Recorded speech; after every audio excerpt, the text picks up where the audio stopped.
سب سے پہلے joint military exercises کو ریڑھ کی ہڈی بنایا گیا ہے، خاص طور پر نیول، ایئر ڈیفنس اور اسپیشل فورسز پر فوکس کرتے ہوئے۔ قطر کی بحری اور فضائی حدود خلیج کی سب سے حساس پٹی میں آتی ہیں اور پاک بحریہ اپنے تجربے کی بنیاد پر یہاں گیم چینج کر سکتی ہے۔ دوسرا بڑا شعبہ کو پروڈکشن یعنی دفاعی صنعت میں مشترکہ پیداوار ہے۔ قطر کے پاس پیسہ ہے اور پاکستان کے پاس battle tested drone technology, precision munitions اور جنگی تجربہ ہے۔ پاکستان دہشت گردی کے خلاف جنگ میں ڈرون وارفیئر کے ہر پہلو سے گزر چکا ہے اور اب وہ قطر کے ساتھ مل کر ایسے لو کاسٹ یو اے ویز بنا سکتا ہے جو دشمن کے مہنگے ایئر ڈیفنس سسٹمز کو بے وقوف بنائیں۔ یاد رکھیں، مشرق وسطیٰ میں ڈرونز کا خطرہ اب سب سے بڑا خطرہ بن چکا ہے۔ آپ نے دیکھا ہوگا کہ کس طرح یمن کی طرف سے چلائے جانے والے سستے ڈرونز نے سعودی عرب کے اربوں ڈالرز کے پیٹریاٹ سسٹم کو شرمندہ کر دیا۔ قطر بھی اس خطرے کو سمجھتا ہے اور پاکستان کی کاؤنٹر ان مینڈ ایریل سسٹمز ٹیکنالوجی میں مہارت اس کے لیے کسی خزانے سے کم نہیں۔ یہ وہ ڈیفنس انڈسٹریل بیس ریزیلینس ہے جو امریکہ یا یورپ سے خریدے گئے ہتھیاروں کی سپلائی چین پر انحصار کم کر دے گی۔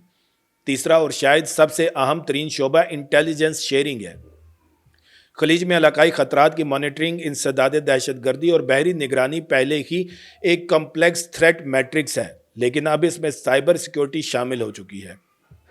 پاکستان نے سائبر ڈومین میں غیر معمولی صلاحیت حاصل کر لی ہے اور قطر جیسے چھوٹے ملک کے لیے یہ ایک ڈیجیٹل شیلڈ کا کام کرے گی۔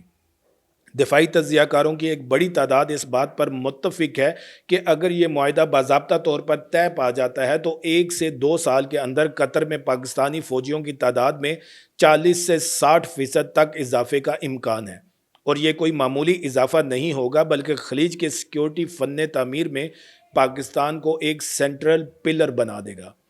لیکن جو چیز واقعی اس پورے معاملے کو جیو پولیٹکس کا شاہکار بناتی ہے وہ ہے اس کی خاموشی۔ نہ کوئی ڈھول تاشے، نہ کوئی بڑے معاہدے کی پریس کانفرنس۔ دفاعی سفارتکاری اکثر سرخیوں کے بجائے گریجول ایڈمنسٹریٹو انٹیگریشن کے ذریعے ترتیب دی جاتی ہے۔ یہی وہ خاموشی ہے جو غیر ضروری مغربی یا علاقائی رد عمل کو روکتی ہے، لیکن ساتھ ہی ساتھ دشمن کو یہ کنفیوژن میں ڈال دیتی ہے کہ قطر کے کمانڈ روم میں اصل میں بیٹھا کون ہے اور کتنے لوگ بیٹھے ہیں۔ اسٹریٹجک ایمبیگوٹی کا یہی اصول ڈیٹرنس کو مضبوط بناتا ہے۔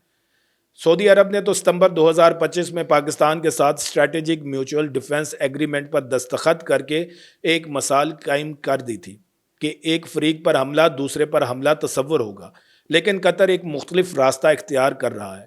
وہ نیرور سکوپ لے کر چل رہا ہے، مگر گہرائی میں جا کر۔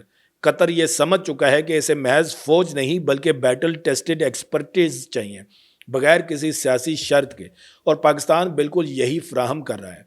اب آئیے آخر میں اس سب کے پاکستان پر اثرات پر بات کرتے ہیں۔ کیا آپ جانتے ہیں کہ یہ ڈیل صرف دفاع کی نہیں بلکہ معیشت کی بھی ہے؟ رپورٹس میں بتایا جا رہا ہے کہ یہ معاہدہ پاکستان کے لیے $2 ارب جیسی خطیر اقتصادی امداد اور سرمایہ کاری کی راہ ہموار کرے گا۔ یہ وہ آکسیجن ہے جس کی پاکستان کی معیشت کو اس وقت اشد ضرورت ہے، اور اس کے بدلے پاکستان اپنی عسکری مہارت ایکسپورٹ کر رہا ہے۔ یہ ایک کلاسک ون ون سچویشن ہے جہاں قطر کو سستے اور بہترین دفاعی ماہرین مل رہے ہیں اور پاکستان کو مالی استحکام اور خلیج میں اسٹریٹجک گہرائی مل رہی ہے۔ اب میں آپ کی توجہ اس سب سے بڑے ہاتھی کی طرف دلاتا ہوں جس کا ذکر کوئی نہیں کر رہا، اور وہ ہے پاکستان کا نیوکلیئر پاسچر۔ اگر اس معاہدے میں نیوکلیئر ڈائمنشن کا کوئی ذکر نہیں ہے، لیکن دفاعی حلقے اسے نیوکلیئر شیڈو کا نام دے رہے ہیں۔ جب اسرائیل یا کوئی بھی علاقائی دشمن جانتا ہے کہ قطر کی حفاظت پر مامور فورسز کا تعلق ایک ایٹمی طاقت سے ہے جو بھارت جیسی بڑی طاقت کو اپنی روایتی صلاحیت سے روک سکتی ہے، تو یہ ایک سائیکولوجیکل ڈیٹرنس پیدا کرتا ہے۔ قطر پاکستان کی روایتی فوجی مہارت اور اس کے ایٹمی ہتھیاروں کے سائے میں خود کو کہیں زیادہ محسوس کرے گا، بغیر اس کے کہ اسے خود جوہری ہتھیار بنانے کی ضرورت پیش آئے۔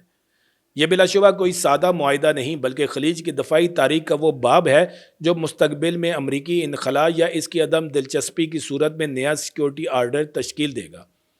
پاکستان سعودی عرب اور ترکی کے ساتھ مل کر قطر کی حفاظت کا جو نظام تشکیل دے رہا ہے وہ مشرق وسطیٰ میں واشنگٹن کے بعد کے منظرنامے کی تیاری ہے۔